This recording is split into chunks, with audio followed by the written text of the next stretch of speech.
Hello, this is Aaron Saft on the MR Runningpains podcast.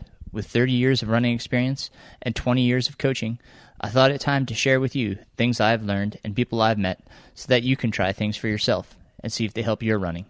Thanks for joining me. Wrote this song while crewing Aaron on a 100-mile foot race through the trails in the rain and mud. How about that?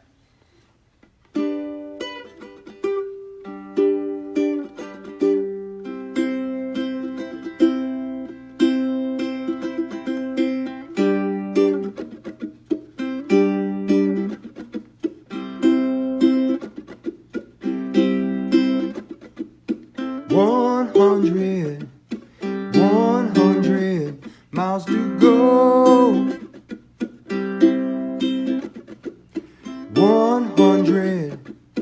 100 miles to go. Don't ask me why I do it, I don't know.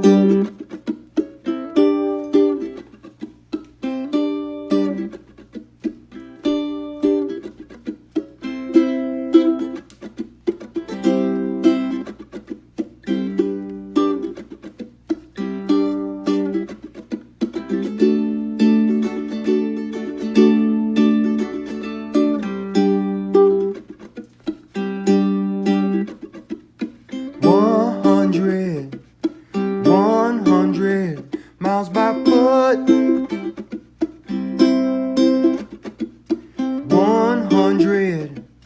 100 miles by foot. Don't ask me why I do it, I can't stay put.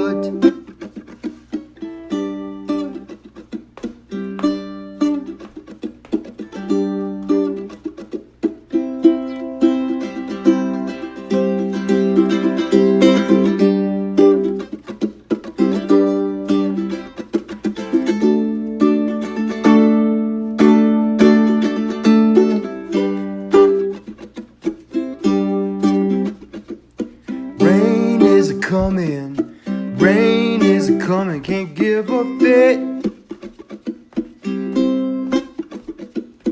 Rain is a coming, can't give a fit. Don't ask me why I do it, but I am legit. Well, I want to welcome to the show today my wife. Hello. It took a lot to get her on here. She hates podcasts. This is true.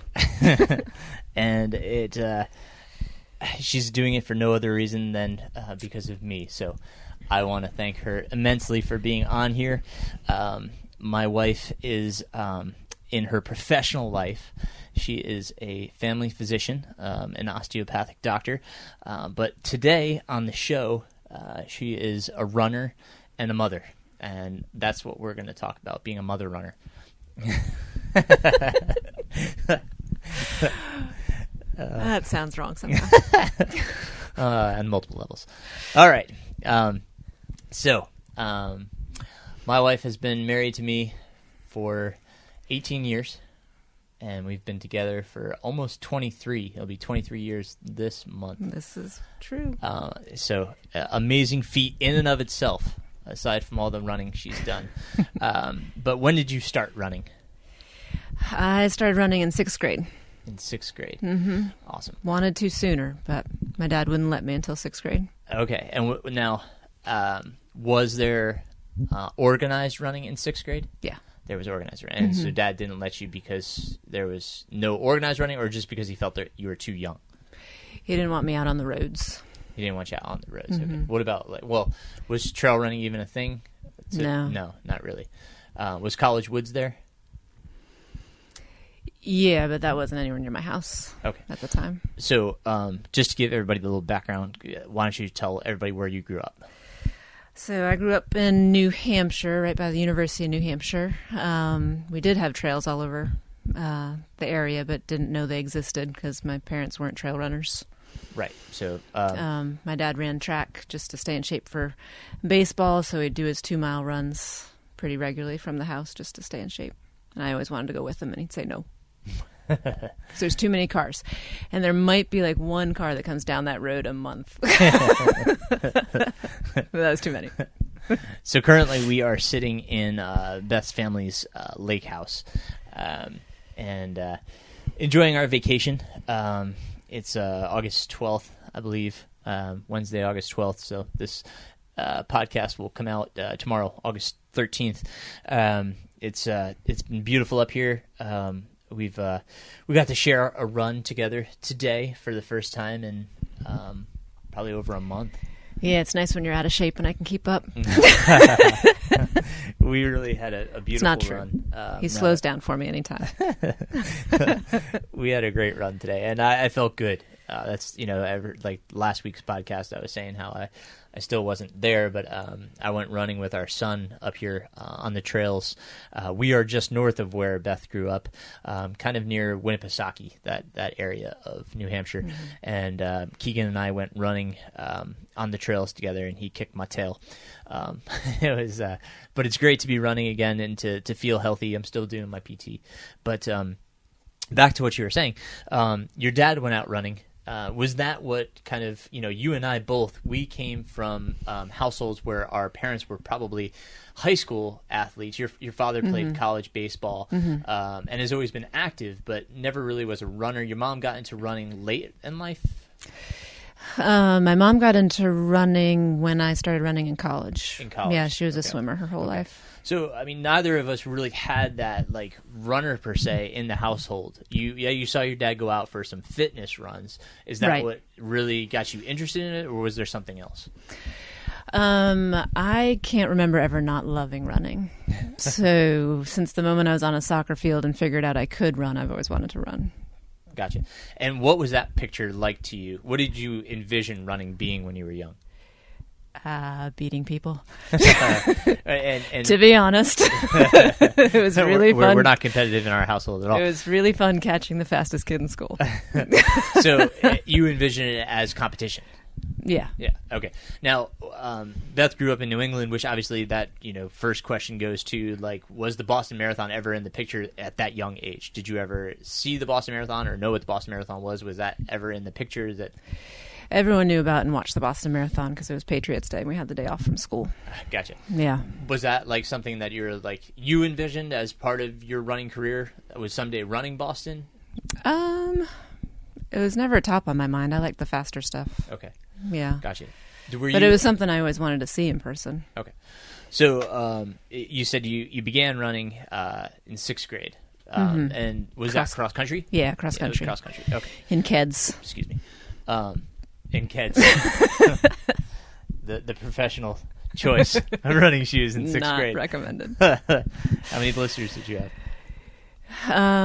I think it took about 3 weeks for my parents to buy me some running shoes. Oh, okay. Yeah. Really good. And what was your first pair of running shoes? Do you remember? They were some really ugly gray old Sauconys. Like the classics? Mm-hmm. Nice. That's awesome. They were. Until we realized there was a Nike outlet. Okay. In town, yeah. And now, when you started in 6th grade, how big was your team? That's a good question. We had a full team, so 10 or 12 girls and boys, probably. Yeah, Combined. about 30 kids. Yeah. About 30 kids. Were any of those kids? Did they start any earlier, or were they all newbies to running at 6th grade? The only one that was a runner was the coach. Okay. He was this little redheaded guy that would run to work every day and run home from work every day. He's my social studies teacher. He was awesome. Yeah. Right on. So, would you say that he was obviously he was a positive influence, but would you say he was a big influencer in you wanting to continue running, or do you think you just had that motivation on your own? I was going to run no matter what, but he was awesome to have around. Yeah. Cool. Right on. And so, what would you say? Because obviously our kids, they've been around running their entire lives. Like you and I, we've continued to run. Beth still runs, obviously, to this day. I still obviously run. So when Keegan he could start running, I remember watching him run out my back door at our old townhouse in his diapers with a hydration pack on. We caught him, and he's still alive. So please don't report us. But only we had that on video. I know. So I mean, like, obviously, Keegan's been engaged since a very early age and has had a fascination or a obsession, shall we say, with hydration packs ever since. Yes, So, sure now with our kids, we tried our best to keep them away from running and not be, wanting to race all the time and train all the time as best as we could. But what age do you think it is appropriate for kids to start running? I think kids should start running as a game and not as a run for as long as they can possibly stand it. Right. So capture the flag, soccer, whatever, that's not just going for a run. Yeah. Keeping it fun, keeping them in shape. And then in middle school for me, we ran probably 3 miles 3 days a week. And that was plenty, I felt like. Mm-hmm. And for myself, I started 8th grade. After soccer didn't pan out as I had wanted to. Somebody had mentioned to us, well, you're a good runner. Why don't you go out for cross country? And I had no idea what cross country was. I didn't know what I didn't know people ran for fun. So I came from a totally different path. It wasn't like I had envisioned running. I just got into it and fell in love with it, but it was something that was like somebody had pointed me towards. Keegan, he was about 3 or 4 when we did that first mile. Remember that YMCA 1 mile fun run that we did in downtown Asheville? I have a picture of it. Yeah. It's in Pack Square. Yeah, Pack Square, right. He was about 4 when he did that, but like we didn't prep for it. It was I ran with him, so this wasn't something that we showed up and it was going on and they let us get a number. Right. It wasn't pre-planned. Yep. Yeah. So, I mean, like stuff like that can engage the kids. I think it wasn't until he was about 9 where he finally like really had the bug. Was when we went up to the Canadian Death Race. I think that's what really turned Keegan on to running. He was pretty excited about becoming an international runner. There's a little 5K for the kids after the big race. Yeah. Yes, yeah. So we did. So I ran the Canadian Death Race, the 125K. It's the first time that the kids had crewed, and did awesome. Got second. And then the following day they had a kids race, which you were allowed to participate in. Right. Only if I was with the child. Right. I was totally doing it because I wanted to do the 5K in Canada as well. But yeah. Yes, it was a challenging course. It was a very hard course, and it was the first time I realized I'd have to start training to stay in shape with my son. Fortunately, he turned the wrong way 3 times during the race, and I was able to catch up. Because I think I had just come off an injury and hadn't run at all in a month or 2. Yeah. Yeah. So and I think the combination, which was being involved in my race, being a crew member, as well as being able to race himself and be a part of that race atmosphere, I think that's what really turned Keegan onto it. Ambryn, on the other hand, Keegan's now 13, and we'll talk a little bit more about, and you've heard from Keegan on past episodes, but Ambryn's our 9-year-old, and Ambryn's kind of come from a different direction. We started Ambryn with Healthy Kids. The Healthy Kids running series was something that myself and the Run 828 Foundation put on. And Ambryn started in kindergarten. No, it was even before that. She was, did she start when she was 4? I think she did. Yeah, so the 50-yard dash. Yeah, it was like a 50-yard dash or 75-yard dash or something. I think it was the 50-yard dash. I allowed for that, yeah. Yes. So, but then Ambryn started coming to the $5 5Ks and wanting to to do the $5 5Ks. But we wouldn't allow her to do the $5 5K. We would let her do half of it because the course was such that you would do an out and back, which would be obviously about a mile and a half. And so Amberin would stop at about a mile and a half, and Beth would go out and run the other mile and a half by herself.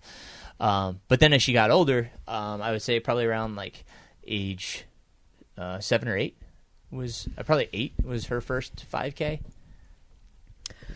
She did the full 5K when she was 6 and 7 on a couple occasions. Did she? Mm-hmm. Yeah. Okay. When she refused to stop. I'm not stopping. Okay.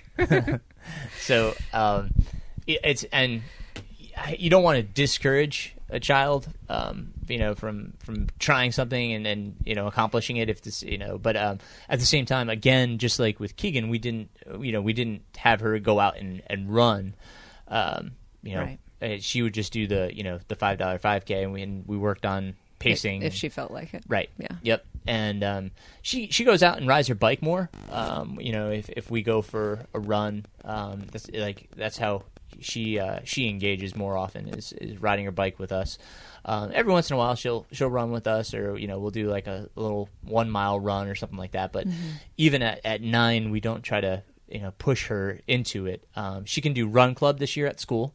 She's going into 4th grade, which she's excited about because she saw her big brother do it, and she wanted to be a part of that. So that'll be interesting to see how she engages. That all happens. Yeah, well, obviously this spring. Yep. Yeah. So with us, we try to engage the kids with the trails, and getting them to like the outdoors and hiking and stuff. And Amberin's hit or miss depending on the hike. She likes seeing views, and she likes playing in the water and going to waterfalls, but getting there can be a task from time to time.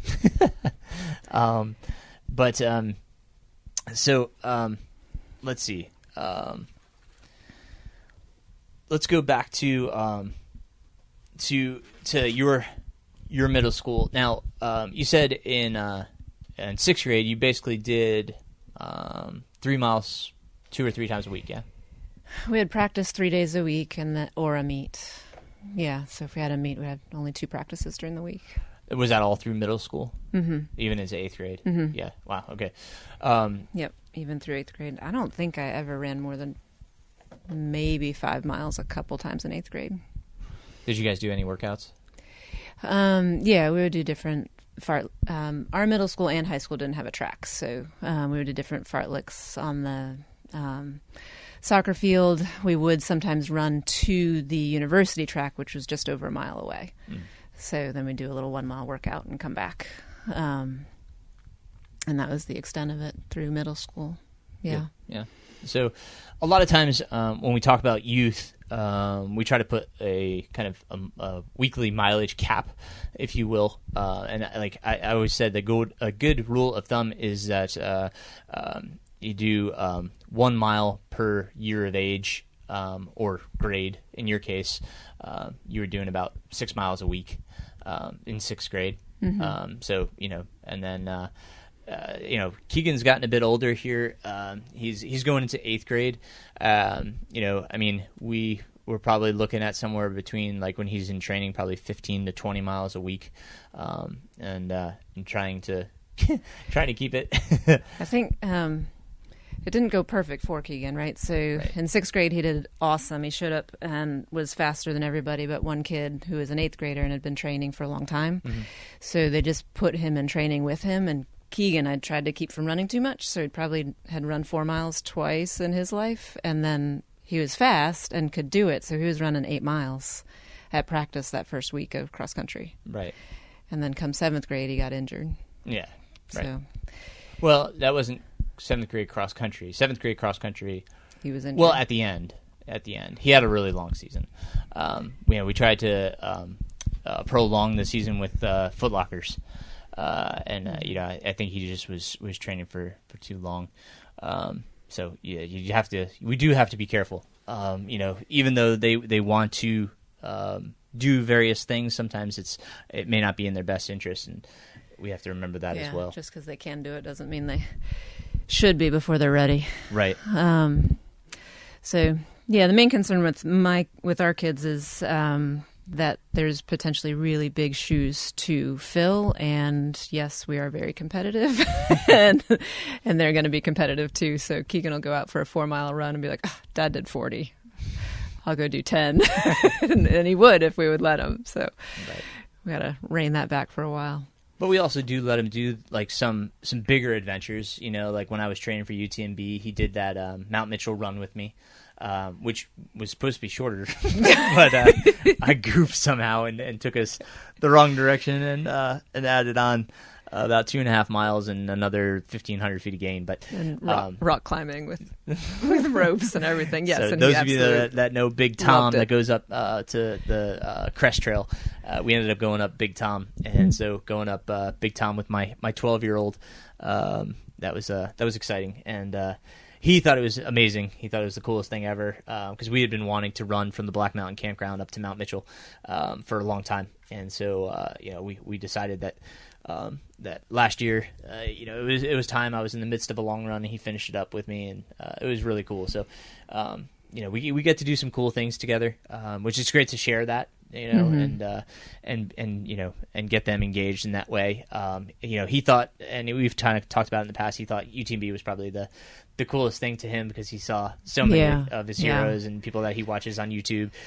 So engaging your kids in that way, letting them be a part of your process is a really cool thing to do, whether that's including them in, Beth goes running with Keegan, or she'll run while Amber bikes, allowing them to come out and be on the trails with you. Keegan may, I may do mileage beforehand and then finish out my long run with Keegan and Beth. Getting them engaged in that way, and letting them be a part of your training, and however you can involve them in your racing, it's totally incredible. Keegan got to see me race the Boston Marathon. I don't know if he really remembers much of it. He was 4? I think we said he was like 4, right? 3. Was he 3? Yeah, he was still 3. So, I don't know if he really remembers much of it, but he was there for my last running of the Boston Marathon. But we try to make it interesting for them and fun at the same time. I think Keegan obviously likes cross country a lot more because it's similar to trail running and being out in the woods. Yeah. Same as us, we're the same way. After middle school, and you went on to a very successful high school cross country team. I had an amazing high school cross country coach. She was a triathlete, nationally rated in her own right. She was 40, so she was going into the master's division, but she was fantastic, soft-spoken motivator, just really awesome to be with. And she was really conscientious of not overdoing it with runners. So like you said, there's kind of a weekly mileage max per grade. And so as a freshman, our weekly mileage max was still 20. And by senior year, I was up to 40 for like 2 or 3 weeks, maybe preseason. And that was standard for everybody, no matter how fast or good you were or how slow you were. Were the boys any different, or was it? The boys were coached by a different coach, but he definitely paid attention to what she was doing. Yeah. Right. They did run a little bit more, but not much. Cool. Yeah. And then Beth chose to come to NC State. That's where obviously we met and we're teammates. You had some trials and surgeries and some injuries. Was that? Well, I broke my foot senior year of high school, which just running down a really steep hill on vacation, I think, is what caused the stress fracture. And then, fortunately, was able to run through it through indoor season, and then had to bail outdoor track my senior year. And then that nagged me all through freshman year of college and half a sophomore year, till finally had surgery. Had surgery 3 weeks later. I think I was running indoor ACC championships, which was awesome. And then didn't get injured again until 6th year of college when I pulled an Achilles with some bad orthotics. So Beth had a medical hardship due to The first 2 years. Right, due to the first 2 years, they allowed her to have a medical hardship. And have a sixth year. Yep. Which was, that was the season you guys took. That was the second place finish at NCAAs, right? Was that your fifth or sixth year? That was my fifth year. Okay. Gotcha. I didn't run sixth year. Oh. That's when I pulled my Achilles. Oh, okay. Got the medical hardship year and then didn't use it. Unfortunately. So what we were saying is in the cross country national championships, we're at Furman University in South Carolina, correct? The team finished second overall at NCAAs, which was it was really cool. It was awesome to be good enough to be on that team. Just barely, but yeah. It was awesome. So, I'm sure I've told the story to a number of people, but the year before, my team had finished third at NCAAs, and so they had to one-up us and finish second. You guys did race against some pretty stellar competition. Well, so did you all. But it was fun that I got to be able to just come and watch and be a spectator. Furman was obviously not far for us, so I came and got to watch and see that. So great. That was a great memory. What would you say your favorite memory of running? It doesn't have to be collegiately, but what's your favorite memory? My favorite was probably when I finally realized just how fast I was. So that would have been 7th grade cross country. There's certainly plenty of other races that were awesome, but that was the first one where instead of just jogging around with my friends, I realized I could actually win something. And it was fun and felt good and wasn't hard. So 7th grade, we had this really awesome course, all in the woods, was beautiful, had one hill, which I look back now and it really wasn't even a hill, but we called it a bad one at the time. And I think I beat everybody but one person, and all these other people that I totally admired and never thought I'd be able to be as fast as. Was pretty exciting. That's cool. Would you attribute running to a lot of your personality traits? You're very strong-willed, and as I will say, as a female competitor, you're aggressive. You don't back down from a challenge.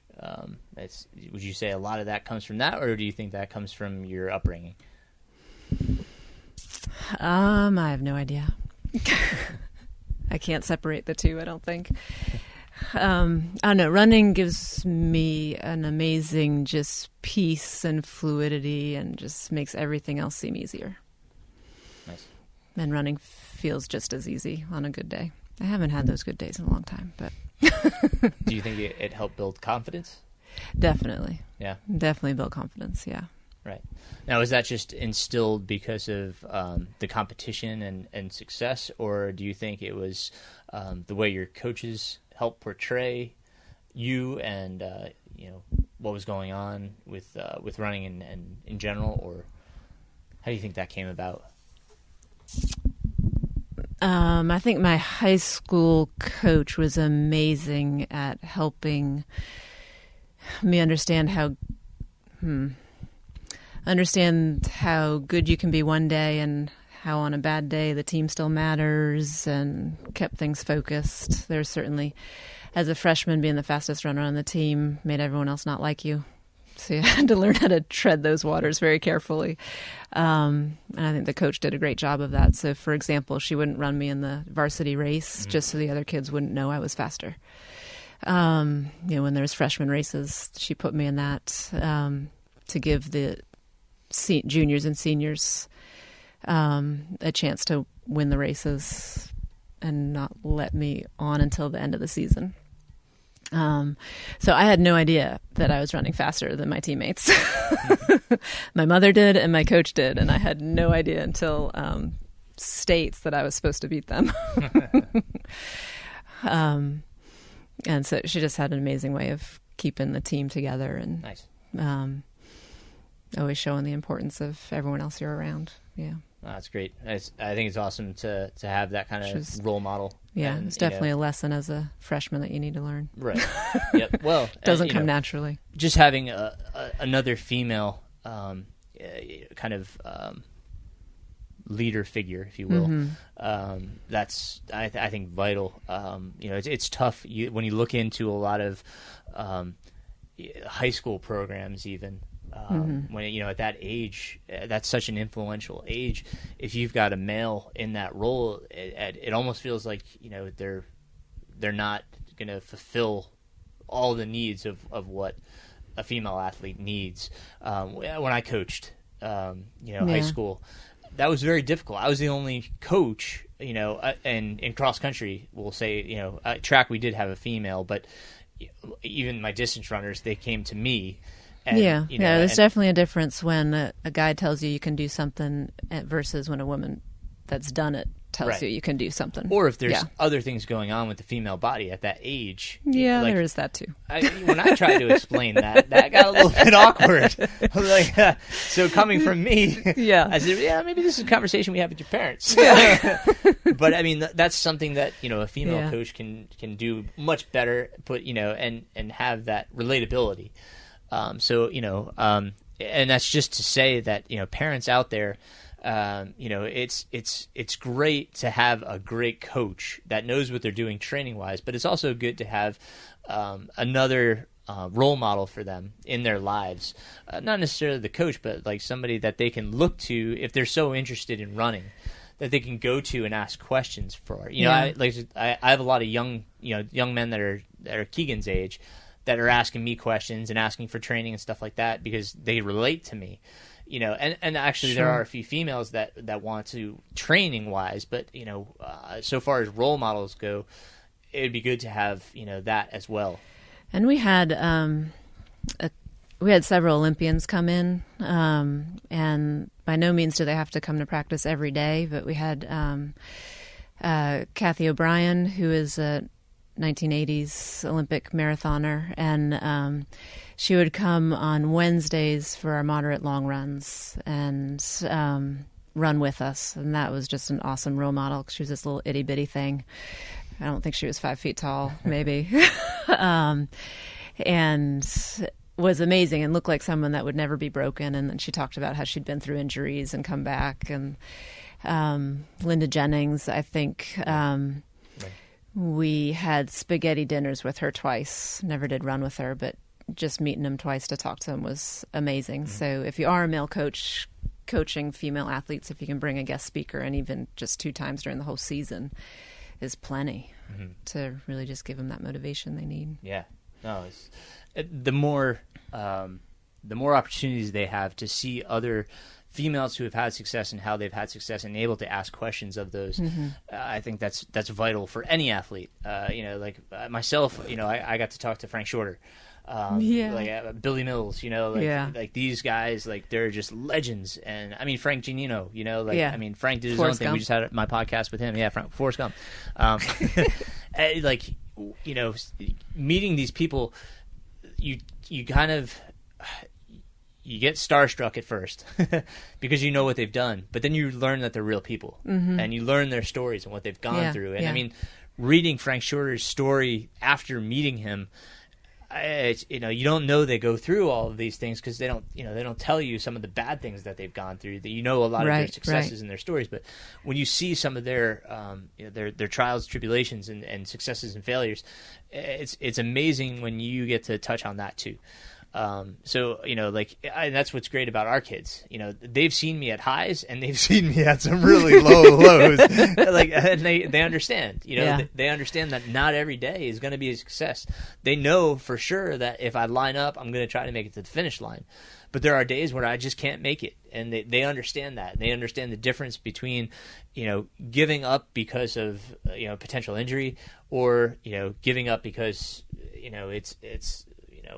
I didn't have the day. So I mean, it's cool to kind of show them both sides of the tale and not make it always like a fairy tale that every day is going to be a good day and every day is going to be a success. You know? So And that's kind of an important thing. I mean, one of my I remember this car ride with my mom. We were driving one day, and I was getting ready for nationals, and she said, are you okay? Because you could tell I was just quiet and not my normal wise ass self. And she said, are you worried about nationals? And I said, well, yeah. I'm one of the top ranked, and I placed second in indoors, and was going into outdoors, and I was nervous. And she said, well, just know that, on any given day that there's always going to be somebody better than you. It's just whether you have a better race or if you race harder. And, that kind of struck me. It was the first time that I'd ever thought that, wow, there actually could be somebody better than me. It wasn't a thought in my head because, up to that time, I had lost a few races, yeah, but I always went after it like I was going to win the race. But it snapped me into reality, and that was good for college because, going into college, if you think you're the big fish, you're not. Yeah, no. When I stepped on that team, I was definitely not the biggest fish. I actually redshirted because I was a very small fish. But you were 17. Yes, I was. We'll blame 17. it on that. Yeah, I was 17 when I went to college. And that's another thing I want to touch on is you and I have continued to run. When we look at our teammates, high school, college, a lot. I would say we have less than a handful of all of our friends that have continued to run. Why do you think that is? Why do you think so many have stopped where we have kept going? I think some of them are done. They burned themselves out, made it to the max, or were successful enough they don't feel they need to do it anymore, in large part. Yeah. Whereas both you and I didn't really reach our peaks in college, so I wanted to keep going. I love running. I think that's part of it too. Mm-hmm. Because obviously, it's I'm not going to PR in the 5K anymore. You could if you wanted to. You don't want to. I still do. And you still can. No. But it's interesting to see, how many of our friends that is. Some of them ran just because they were good. And right. Others run for the joy of running, and I definitely run for the joy of running. I think part of it too was that without that team, the atmosphere of a team, it's just hard to do it individually. I think that was because of the socialization. Some people do better when they go to group runs. That may Mm-hmm. be their runs of the week. They get 2 group runs in, and then a long run on the weekend with some friends. Yeah. It's that social aspect of it. So, I'm okay with going out and running my long run by myself. I love going with friends too, but there are those people I think that, and I think some of our teammates could fall into those categories where they just felt like they're part of that collective, and they lost that identity. Did it more for the social reasons, right? Yeah. And when they graduated, they didn't have that collective or that access to that collective. They would have had to gone out and find it, and it just kind of lost touch with it. And other things happened, but anyhow. Side note. We kind of talked about earlier with kids, we tried to make it so that our kids started and just kind of enjoyed it, maybe did some mile fun runs and stuff like that. And we talked about 5Ks. Obviously, the kids now in middle school, they're racing 2 miles in cross country, so 5Ks is not too much. Yeah. Keegan has run a 10K. He ran a trail race 10K. So he sure did. He beat everybody but one. Yes. Which doesn't mean he should be doing that. No, and he hasn't done it since. No, he has not. No. So, but when do you think? This is just kind of a discussion. When do you think kids can kind of move up to that 10K? Should they wait till high school? Should they wait till post high school? Is that more of a collegiate distance? What's your opinion on that? On the 10K? On the 10K. So on the 10K, I don't know. I know I've had some parents ask if they're 12 or 13-year-old child. This would be girls, so they're a little more developed by 13, but can do a marathon. And I think that's a really bad idea for growth and development, and it also might burn them out to where they don't enjoy running for the rest of their lives, pushing that far, even if they beg you to do it, which was the case that I was consulting with a couple different girls. They were good enough. They were running 10 miles on their long runs, and they really wanted to do a marathon. Right. And really had to throw my doctor hat in and say it's medically not recommended. Please wait till you're at least 18. Yeah. Well, to do a marathon if you can at all help it. I agree there. Short of that, I think it's up to the individual athlete to make those decisions. As long as they train up gradually and appropriately. I think it takes some time for development, of the body itself. Maturity of the the impact of the musculoskeletal system. That they have to be able to sustain that. I mean, a road race that's a lot of impact. Especially a marathon. So I want kids to be very careful about that. They've got plenty of time in life. It's what I've been saying about ultra marathons is I see a lot of these people getting into ultra marathons at such an early age. Well, I guess it depends on their goals as well. Do they intend on doing anything after ultramarathon? Do they want to go back to marathoning? It's kind of a reverse way to do it, but it's good to have that progression where you build up.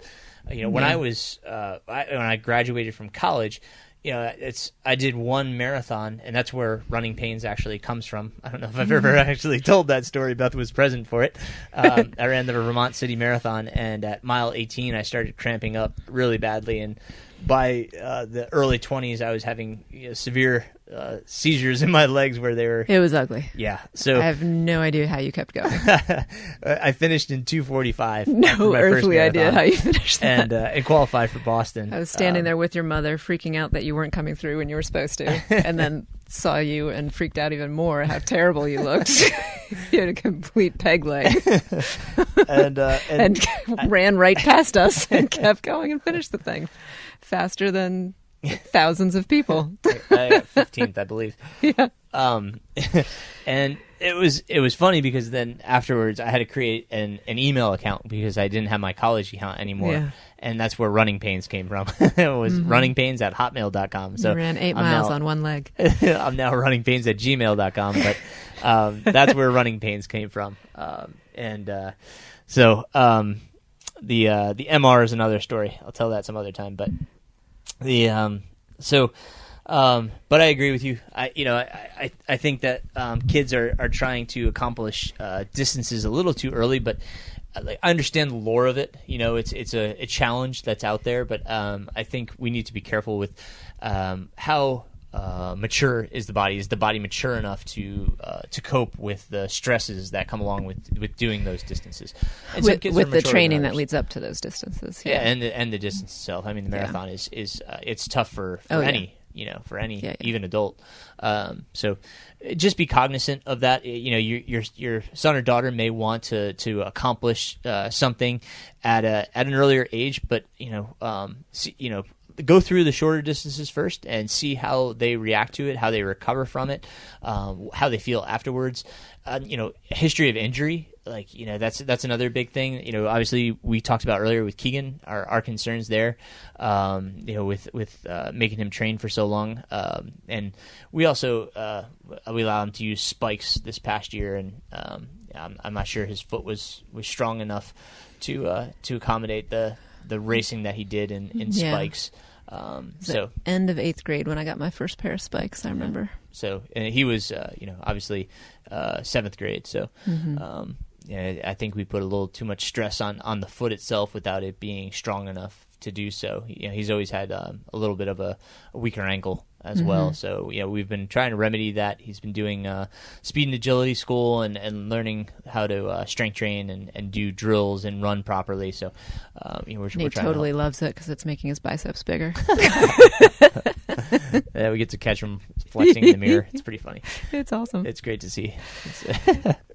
That's fantastic. Mine are still bigger. The poor kid. Mine are not big. Well, I mean, Poor child. It's like you said, it's tough for our kids to not compare to what their parents have done, and I think that's for any child that's in that situation, you need to let them know, even if it's just you saying it to them, let them hear it coming from you that you are not me. Yeah, and, whatever you do is amazing. Right. And Keegan does not know my PRs yet. Right, and he doesn't know mine either. Till he breaks them. And we told Keegan this: you don't have to run if it's not what you want to do. If you wanted to play another sport, that's completely fine. Just because we did it doesn't mean you have to do it. And like obviously they feel an obligation because of who we are, but we try to stress that it's not. I think Keegan too feels an obligation to the team because he does help the team so much. He mentioned on a couple occasions about doing lacrosse, but he didn't want to let the team down. And I didn't know how to parent that correctly. Right. Don't know if we did or not, but all right. Well, it's hard when you have two sports and two obligations. Having lacrosse and track. We decided not to do both. Right. Both of us tried and failed at one point in our lives trying to do two things at once. Yeah. So Keegan immediately was like, "No, I'll do cross country." And I don't know. I think it was a little bit too much for him in 7th grade. He took it too seriously, right. And we let him. Well, yeah, and his situation was difficult because he was the number one runner. And so, because as we discussed in 6th grade, Keegan had Rocky in front of him, and Rocky was, and still is a fantastic runner. So Keegan had somebody to train with and race against and lose to. But in 7th grade, he didn't. He at his school. He didn't have that challenge. It wasn't until Foot Locker that he really had a challenge. Which is why we continued on to Foot Locker, right. So he could have someone to race against. Right. Yeah. So, and it should be said too that we step aside in cross country. We don't train him in cross country. Like we allow the school coaches to do that, and they've asked us, do you want to control Keegan's training? And we've stepped away and said, no, we want Keegan to be able to enjoy the team atmosphere, enjoy what everybody else is doing. Yeah. And so, and if Keegan came to us, I don't know, that might be a conversation, but he's never come to us and asked for that. Now I coach the track team, and so, I coach Keegan in track, and obviously this past track season. Because they didn't have a coach. Yeah. So, but, going forward, it's hard to find your place, when you've gone through what we have gone through and had the experiences, and especially myself being a coach, it's sometimes it's hard to step away. Now Keegan, on in cross country, day, I think it was easy because Keegan, liked the coach, and so we backed off. No, totally. Yeah, and Keegan still comes to me race day, and we discuss race strategy and talking about that, and a lot of the kids do. They ask me like, what should I do, and and so. And I like that's fine by me, and to kind of discuss race strategy and talk about post race. Well, what went right, what went wrong, what can you change, what can you practice to make it better. Those are all things that every runner should do is the assessment. And it's fun to be a parent in that case rather than be a coach. Where we get to run around the course and cheer for them, and just be parents rather than putting on coaching hats and chasing them around and yelling at the rest of the team. We don't have to worry about the rest of the team. We can just worry about Keegan. And, obviously we worry about the other kids too because Keegan's grown up with most of them. So, So it's kind of fun in that regard. But yeah, I'm a complete lunatic cheering for him. Completely beside myself. I cannot take pictures or focus. I think we both figure get out more nervous than Keegan does. I try to get nervous for him so he doesn't have to. He still gets nervous enough. He's got our pre-race anxiety. That was me all throughout middle school and high school. Well, college too. I still got nervous in college. But excited. It's excited. Sure. It's not nervous. It's excited. Just keep telling yourself that it works. Well, I don't get nervous anymore. I mean, what am I getting nervous for? Going to run for 24 hours? Have fun. But No, it's totally different now. But and I think a lot of times too, it's we don't want to be those parents that are trying to accomplish something vicariously through our kids. No. We want them to have their own lives and do exactly what they want to do, and that's tough too, to step away from it sometimes, and not push, I guess. Especially if they want to. Right. Yeah. Really, I think that's the hardest part. Yeah. Holding the kids back, not necessarily in speed, but holding them back in distance makes them hungry for more later and makes them a better runner in the long run. Right. So Kathy O'Brien, for example, who I used to run with in high school, she had a nagging back injury from early on from poor development, because she actually was 18 when she did the Olympic marathon. And she could do it, so she did do it, and she was unbelievably amazing at it, but she had some poor low back development because of that. So she too actually encouraged us to do less through high school and wait to do the marathon after college. Well, in college, the Pons twins had come in from a high mileage background, so they were a good fit in their freshman year. Whereas myself, I came from a low mileage background, and Geiger always told me I wasn't a miler, but for some reason I always raced a mile. So I don't know how that works, but the point being is that it took me a while to become accustomed to that higher mileage. And even post-collegiately, when I started training marathon, I couldn't do more than 2 marathons in a year for a long time. And, my body finally kind of built up the endurance and the stamina where, now I could probably do a marathon each weekend and not race it like I did. But I mean, I could definitely cover the distance in training a lot more easy. And racing, I would say I'd still be respective if I was racing the marathon as to how many I would do. And that's been a tough thing with the ultras too, because, as I talk about with my own athletes, we have that fear of missing out. And missing out on a race. Is that race going to happen again next year? Especially right now with the pandemic, it's everybody wants to get in.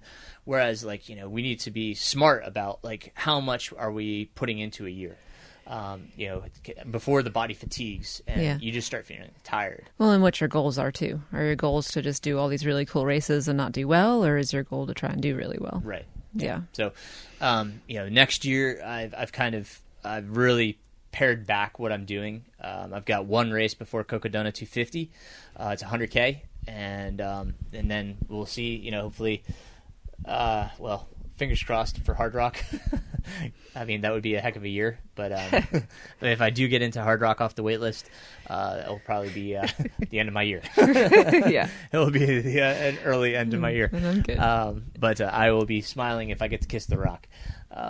So it's well deserved, yes.